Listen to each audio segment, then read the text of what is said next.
Hello everyone, मैं वर्षा आपके अपने यूट्यूब चैनल वर्षा एजुकेशन पॉइंट में एक बार फिर से स्वागत करती हूं। दोस्तों, कैसे हैं आप? आशा करती हूं स्वस्थ होंगे, अच्छे होंगे, आपकी स्टडी अच्छी चल रही होगी। तो आज के क्लास में हम लोग बात करने वाले हैं महत्वपूर्ण प्रश्नावली। जो लोग भी हिंदी टीजीटी पीजीटी की तैयारी कर रहे हैं उनके लिए यह वीडियो बहुत ही हेल्पफुल होने वाली है। जो लोग कंटिन्यू वीडियो देख रहे हैं उनको जो है बहुत ही ज़्यादा लाभ तो मिल ही रहा होगा आई थिंक, क्योंकि मैं बहुत ही इम्पोर्टेंट प्रश्न ही लेके करवाती हूँ आप लोग को। और हो सके तो आप लोग एक दो बार और जो है उसको मतलब आप लोग देख लिया करिए। जैसे कम से कम आज यह शायद मे बी 45 हुआ या 46 क्लासेस होंगे। तो पिछले के जो 10 क्लास है उसको एक बार फिर से आप लोग जो है स्पीड में बढ़ा के देख लीजिए, ठीक है ना। तो इससे जो है रिवीजन भी आप लोग का होता रहेगा। तो आज का जो है पहला प्रश्न है कि निम्नलिखित अवधारणाओं के साथ उनके संस्थापकों को सुमेलित कीजिए। तो इसमें जो है हम लोग को मिलाना है, यह भी प्रश्न बनता है, ठीक है ना। तो इसमें हम लोग को 4 अवधारणाएं देखने को मिलेंगी। देखते हैं किस अवधारणा के कौन से संस्थापक हैं। पहली अवधारणा की सहृदय, इसके संस्थापक कौन हैं? आनंदवर्धन, ठीक। और आनंदवर्धन से याद आया, मैंने कल आप लोग से क्वेश्चन पुटअप किया था कि ध्वन्यावलोकन के रचनाकार कौन है। तो आप लोगों ने बहुत ही सही जो है जवाब दिया। आरती जी ने सही जवाब दिया, रेखा शर्मा जी ने, और सौरभ सरोज जी ने सही जवाब दिया, और यशवंत जी ने भी, और रीना जी ने भी सही जवाब दिया। तो बहुत अच्छी बात है कि आप लोग ने कमेंट किया, ठीक है। तो सहृदय अवधारणा का संस्थापक हैं आनंदवर्धन। आनंदवर्धन का समय क्या है? 9वीं शताब्दी। और दूसरा है साधारणीकरण। साधारणीकरण के संस्थापक हैं भट्टनायक, है ना, भट्टनायक हैं। और अगला क्या है? मधुमती भूमिका, मोस्ट इम्पोर्टेंट है यह भी। मधुमती भूमिका की अवधारणा के संस्थापक कौन है? केशव प्रसाद मिश्र हैं। फिर अगला है अर्थ की लय। अर्थ की लय यह जो है इसके संस्थापक हैं जगदीश गुप्त, ठीक है। तो ये चारों जो है बहुत ही महत्वपूर्ण है और अलग अलग करके भी पूछा जाता है कभी, है ना। तो देखते हैं हम लोग। तो इसका जो है आंसर हो जाएगा क्या? सी वाला ऑप्शन करेक्ट हो जाएगा। अगला प्रश्न है कि वक्रोक्ति संप्रदाय के विरोधी आचार्य कौन है? देखिए इसमें वक्रोक्ति संप्रदाय के प्रवर्तक नहीं पूछा है, इसमें पूछा क्या है कि विरोधी आचार्य कौन है। तो देखते हैं। पहला ऑप्शन है भामा है, दूसरा है आचार्य विश्वनाथ जी, तीसरा है रुद्रट, और चौथा ऑप्शन है मम्मट। तो वैसे आप लोग को तो पता ही होगा कि वक्रोक्ति संप्रदाय के प्रतिष्ठापक आचार्य हैं कुंतक, लेकिन इसमें पूछा क्या गया है कि विरोधी आचार्य कौन है। तो विरोधी आचार्य हैं आचार्य विश्वनाथ जी। ये याद रखिएगा आप लोग। अगला प्रश्न है कि काव्य हेतुओं में व्युत्पत्ति का सही अर्थ क्या है? काव्य हेतुओं में व्युत्पत्ति का सही अर्थ क्या है? तो पहला ऑप्शन है परिश्रम, दूसरा है शब्द ज्ञान, तीसरा है लोक ज्ञान, और चौथा है प्रगाढ़ पांडित्य। तो काव्य हेतुओं में व्युत्पत्ति का सही अर्थ इस ऑप्शन में देखा जाए तो बी वाला ऑप्शन है शब्द ज्ञान, है ना। और काव्य हेतुओं में मुख्यतः 3 प्रकार के अर्थ माने जाते हैं। कौन कौन से? प्रतिभा, ये सब जो है पूछा जाता है। दूसरा है व्युत्पत्ति, और तीसरा क्या है दोस्तों? तीसरा है अभ्यास। ये आप लोग यह याद रखिएगा। और इसमें भी देखा जाए तो व्युत्पत्ति का सही अर्थ क्या है?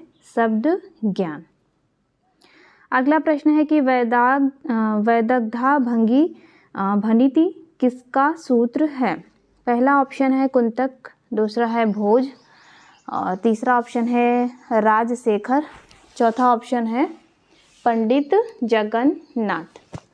तो इसका जो है करेक्ट आंसर हो जाएगा कुंतक, ठीक है। वैदग्धा भंगी भनिति किसका सूत्र है? यह सूत्र है किसका? कुंतक का। और बाकी पंडित जगन्नाथ की बात करें तो उनका जो है सूत्र रमणीयार्थ प्रतिपादकः करके। तो रमणीयार्थ प्रतिपादकः अगर सूत्र आए तो वह जगन्नाथ जी का है। फिर राजशेखर की बात करें तो राजशेखर का है, मैंने ऐसे याद किया था, इनका लास्ट का है, लास्ट कवि, मतलब पूरी लाइन तो मुझे याद है, मैं आप लोग को बता रही हूँ कि मैंने कैसे याद किया था।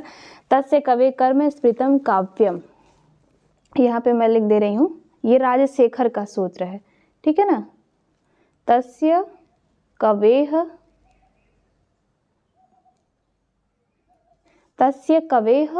कर्म स्मृतम काव्यम, स्मृतम काव्यम, बहुत ही आसान सा सूत्र है यह राजशेखर जी का है ना।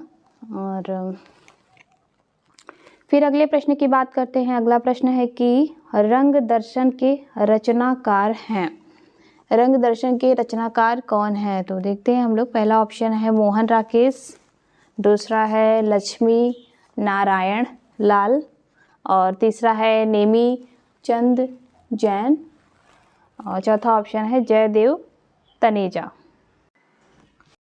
तो इसका जो है करेक्ट आंसर हो जाएगा नेमी चंद्र जैन, और रंग दर्शन के रचनाकार है नेमी चंद्र जैन, ये आप लोग याद रखिएगा। बाकी नेमी चंद्र जैन के और प्रमुख कृतियों की बात करें तो जैसे कि अधूरे साक्षात्कार हैं, और रंग दर्शन भी है, और रंग परंपरा भी है ना, ये भी इन्हीं का ही है, और बदलते परिप्रेक्ष्य, दृश्य अदृश्य, ये सब महत्वपूर्ण इनकी है। किसकी? नेमी चंद्र जैन जी की कृति। रंग दर्शन, रंग परंपरा, अधूरे साक्षात्कार, बदलते परिप्रेक्ष्य और दृश्य अदृश्य। क्लियर? अगला प्रश्न है कि असंगत विकल्प चुनिए। तो देखते हैं हम लोग। पहला है देव और बिहारी, ये जो है रचना दिया हुआ है इस साइड, और इधर साइड में राइट साइड में पदम सिंह शर्मा, मतलब ये इनके रचनाकार का नाम है। तो देखते हैं, इसमें है असंगत विकल्प, तो देव और बिहारी पदम सिंह शर्मा, बिल्कुल नहीं, यह इनका नहीं है। तो पहला वाला ये ऑप्शन गलत हो जाएगा, क्योंकि यह जो है कृष्ण बिहारी मिश्र ने यह जो है लिखा है, देव और बिहारी, ठीक। पदम सिंह शर्मा बिल्कुल गलत है। और पदम सिंह शर्मा का है एक संस्मरण है, आप लोग मुझे कमेंट बॉक्स में बताइएगा, वो भी हिंदी का पहला संस्मरण भी माना जाता है, ये भी मैं आप लोग को बता दे रही हूँ, वह पदम सिंह शर्मा जी का ही है। कौन सा है वो आप लोग मुझे कमेंट बॉक्स में ज़रूर बताइएगा। फिर है अगला जो है बिहारी और देव, ये जो है लाला भगवान दीन, तो अब तो ए वाला ही ऑप्शन असंगत है, तो ये बिल्कुल सही है। ये जो है लाला भगवान दी की है। और फिर है कविवर बिहारी, ये जगन्नाथ दास रत्नाकर की। फिर है बिहारी की वाग विभूति, तो ये है विश्वनाथ प्रसाद मिश्र जी की, यह भी जो है बिल्कुल सही है। अगला प्रश्न है कि प्रेमचंद्र को कबीर के बाद हिंदी का सबसे बड़ा व्यंग्यकार किसने माना है?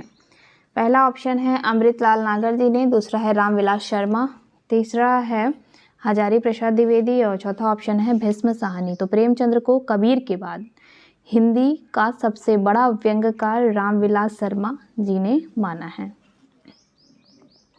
अगला प्रश्न है कि बेताल पच्चीसी उपन्यास के लेखक कौन हैं? बेताल पच्चीसी उपन्यास के लेखक, तो देखते हैं हम लोग। पहला ऑप्शन है प्रेमचंद्र जी की, दूसरा है अखिलेश श्रीवास्तव, तीसरा है सोमदेव भट्ट, चौथा ऑप्शन है आशा पूर्णा देवी। तो इसका सही आंसर हो जाएगा सोमदेव भट्ट। बेताल पच्चीसी उपन्यास के लेखक हैं सोमदेव भट्ट, ठीक है। ये सब प्रश्न मैं बहुत ही ज़्यादा छाट के ही ले आती हूँ दोस्तों आप लोग के लिए, जिन लोगों का ये सब तैयार होगा बहुत अच्छी बात है, रिवीजन हो जाएगा। बाकी जो है स्टैंडर्ड प्रश्न ही जो है मैं लेके आती हूँ। एक ही दो प्रश्न ऐसे रहते हैं जो फैक्ट पे रहते हैं, ज़्यादातर कॉन्सेप्चुअल बेस ही रहता है, जहाँ से ज़्यादा प्रश्न बनता है। बाकी ठीक है, अगर आप लोग को थोड़ा सा और मतलब इसमें सुधार की आवश्यकता है कि नहीं, थोड़ा सरल प्रश्न है या कुछ भी, तो ऐसा आप कमेंट बॉक्स में जो है बताया करिए, तो इसमें जो है मैं आप लोग के लिए थोड़ा सा और सुधार करूँगी, थोड़ा और अच्छे प्रश्नों को ले आऊँगी, ठीक है। लेकिन क्या है कि अभी फिर भी अच्छे ही प्रश्न मैं लेके ही आती हूँ, लेकिन अभी स्टेप बाय स्टेप हम लोग जो है हाई पे चलेंगे। तो अगला प्रश्न है चंद्रकांता उपन्यास के संबंध में असत्य कथन को चिन्हित कीजिए। अब देखिए ये कॉन्सेप्चुअल बेस्ड प्रश्न है, क्लियर। तो अब सिर्फ इसके रचनाकार के बारे में ही नहीं, सारी जानकारी अगर पता होगी तभी ये कर पाएंगे। फिर भी सेंस ऑफ ह्यूमर लगा के कॉमन सेंस प्रश्न अच्छे से सॉल्व किया जा सकता है। तो अभी देखिए कैसे करते हैं हम लोग। अब इसमें पूछा है कि चंद्रकांता उपन्यास के संबंध में असत्य कथन को चिन्हित कीजिए। तो पहला कथन देखते हैं कि इसमें लिखा है कि यह परीक्षा गुरु के बाद की कृति है। अब ये कैसे पता चलेगा? अब परीक्षा गुरु का प्रकाशन वर्ष हम लोग को पता रहेगा तभी तो परीक्षा गुरु का प्रकाशन वर्ष है 1882। चंद्रकांता का क्या है दोस्तों? 1888। तो इस प्रकार से पहले कौन आया था? पहले परीक्षा गुरु फिर चंद्रकांता, तो इसका मतलब है ए वाला ऑप्शन जो है सही है। फिर दूसरा आते हैं, उसमें है कि इसमें असाधारण कल्पना शक्ति निहित है ना। तो फिर अभी देखते हैं, चलिए ठीक है, ये भी नहीं आ रहा है हम लोग को, अगले पे आते हैं। फिर है तीसरा, ये जैसे मैं बता रही हूँ प्रश्न सॉल्व करने का, जरूरी नहीं कि चार के चारों आए ही, थोड़ा सा कॉमन सेंस लगा किया जा सकता है। अब तीसरा क्या है कि इसका प्रकाशन वर्ष 1894, बिल्कुल गलत। हम लोग क्यों पहले वाले को सही किए? क्योंकि हम लोग को पता था कि ये चंद्रकांता 1888 है, तो इसका मतलब है कि तीसरा जो है ऑप्शन वही असत्य है, बाकी दूसरा फिर सही है। अगला है कि इस उपन्यास में रहस्य को सुरक्षित रखने वाला कथा संगठन विद्यमान है। तो देखिए अब ऐसे ही प्रश्न सॉल्व किया कीजिए आप लोग, है ना। तो ये भी सही हो गया, ए सही हो गया, बी सही होगा, डी सही होगा, सी वाला ऑप्शन जो है इनकरेक्ट है। अगला प्रश्न है कि चतुर्सेन शास्त्री के उपन्यासों के संदर्भ में अक्सर किस रस की चर्चा की जाती है? तो देखते हैं हम लोग। पहला वाला ऑप्शन है श्रृंगार रस, दूसरा है शांत रस, और तीसरा है इतिहास रस, और चौथा ऑप्शन है क्या? चौथा ऑप्शन है दोस्तों अद्भुत रस। बहुत ही अच्छा ये प्रश्न है। अगर इनकी आप लोग को अगर उपन्यास सब पता होगा तो थोड़ा सा आइडिया आप लोग लगा सकते हैं कि, तो इसका सही आंसर होगा इतिहास रस। ये ऐतिहासिक उपन्यासकार थे। अगर आप लोग पढ़ भी रहे होंगे कहीं भी कोई भी बुक, या फिर छोटी सी गाइड भी ले लीजिए, जैसे जो पढ़नी भी चाहिए सबको, सरस्वती चंद्र गोविंद पांडे की, तो उसमें जितने भी उपन्यासकार दिए हुए हैं सबके उपन्यास, तो उसमें उनका व्यक्तित्व भी उसमें लिखा हुआ है बगल में, तो उसको भी आप लोग देखिए, तो उसमें लिखा होगा चतुर्सेन शास्त्री, फिर ऐसे ब्रैकेट में करके ऐतिहासिक उपन्यासकार। तो वो चीज़ें भी आप लोग याद रखिएगा। तो ठीक है। तो जो चतुर्सेन शास्त्री जी थे वह जो है किस जो है संदर्भ में उपन्यास लिखते थे? तो इतिहास रस के। इनकी उपन्यासों की कुछ चर्चित उपन्यास की बात करें तो जैसे वैशाली की नगर बधू है, और हृदय की प्यास है, रक्त की प्यास है, सोना खून, अभिलाषा, धर्मपुत्र, ये सब चतुर्सेन शास्त्री जी का उपन्यास है। अगला प्रश्न है कि भारतीय इतिहास में जल प्लावन की घटना का उल्लेख किस ग्रंथ में मिलता है? तो देखते हैं हम लोग। पहला ऑप्शन है क्या? पहला ऑप्शन है शतपथ ब्राह्मण के 8वें अध्याय में। दूसरा ऑप्शन क्या है? दूसरा ऑप्शन दिया हुआ है शतपथ ब्राह्मण के 18वें अध्याय में, ठीक है। और तीसरा है क्या? तीसरा है छांदोग्य उपनिषद के 8वें अध्याय में, चौथा है ऋग्वेद के 8वें अध्याय में। तो इसका करेक्ट आंसर हो जाएगा पहला वाला ऑप्शन, शतपथ ब्राह्मण के 8वें अध्याय में जल प्लावन की घटना का उल्लेख मिलता है। रट जाइएगा, ये 8वां। ओके। अगला प्रश्न है कि कामायनी के प्रमुख पात्र। ये तो सरल ही प्रश्न है, ठीक है, देखते हैं, आप लोग को आता ही होगा, क्योंकि आप लोग सारे जो है जितना भी मैं प्रश्न करती हूँ आप लोग तुरंत जो है उसका कमेंट बॉक्स में जवाब देते हैं। इसका मतलब है जो लोग जवाब दे रहे हैं कि अच्छी खासी हिंदी तैयार है, इससे यह पता चलता है। अब जो लोग नहीं कमेंट करते हैं हम उनको जज नहीं कर रहे हैं, लेकिन अब आप लोग नहीं करते हैं तो मैं कैसे बता दूं। बाकी जितने लोग हैं कमेंट करते हैं, इसका मतलब है उन लोग की हिंदी अच्छी खासी तैयार है, इसलिए वो लोग फटाक से जो है उसका उत्तर देते हैं। तो प्रश्न है कि कामायनी के प्रमुख पात्र हैं। पहला ऑप्शन है राम, दूसरा है कृष्ण, तीसरा है रतन सेन, चौथा ऑप्शन है मनु। तो प्रमुख पात्र तो मनु ही हैं। तो इसमें जो है बाकी अन्य पात्रों की बात करें तो श्रद्धा, ईड़ा, कुमार, ये सब कामायनी के अन्य पात्र हैं। अगला प्रश्न है कि इनमें सुमित्रा नंदन पंत की रचना नहीं है। पहला ऑप्शन है ग्रंथि, दूसरा है वीणा, तीसरा है परिमल, चौथा ऑप्शन है पल्लव। तो जो ये परिमल है ये पंत जी की नहीं है, यह है निराला, यह है सूर्यकांत त्रिपाठी निराला जी की रचना। बाकी ग्रंथि और बीड़ा पल्लव ये सुमित्रानंद पंत की रचना है। अगला प्रश्न है कि मीरा की कविता के संबंध में अनुपयुक्त है। अनुपयुक्त मतलब क्या नहीं इन पे मैच करता या फिर कौन सा गलत है ना।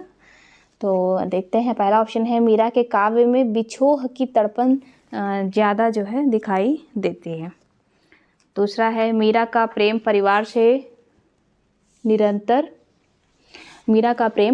निरंतर तिरस्कार पाता है। ये भी सही, देखिए ये भी पहला वाला भी ऑप्शन बिल्कुल सही है, दूसरा भी बहुत सही है।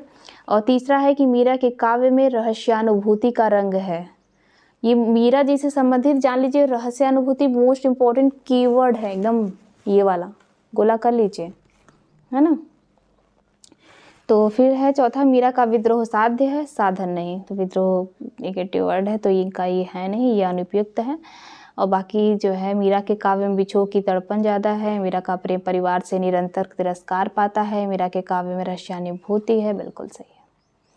अगला प्रश्न है कि, और लास्ट प्रश्न है आज का, कि जोगी मत जा मत जा मत जा पंक्ति में जोगी से मीरा का अभिप्राय क्या है।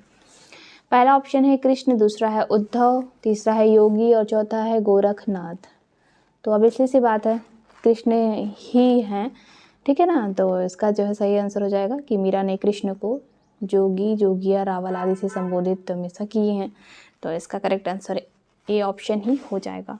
तो ठीक है दोस्तों, आज की क्लास इतना ही। प्रश्न कैसे लगे आप लोग कमेंट बॉक्स में ज़रूर बताइएगा। थोड़ा सा भी अच्छा लगा होगा प्लीज़ लाइक ज़रूर कर दीजिएगा। तब तक के लिए धन्यवाद।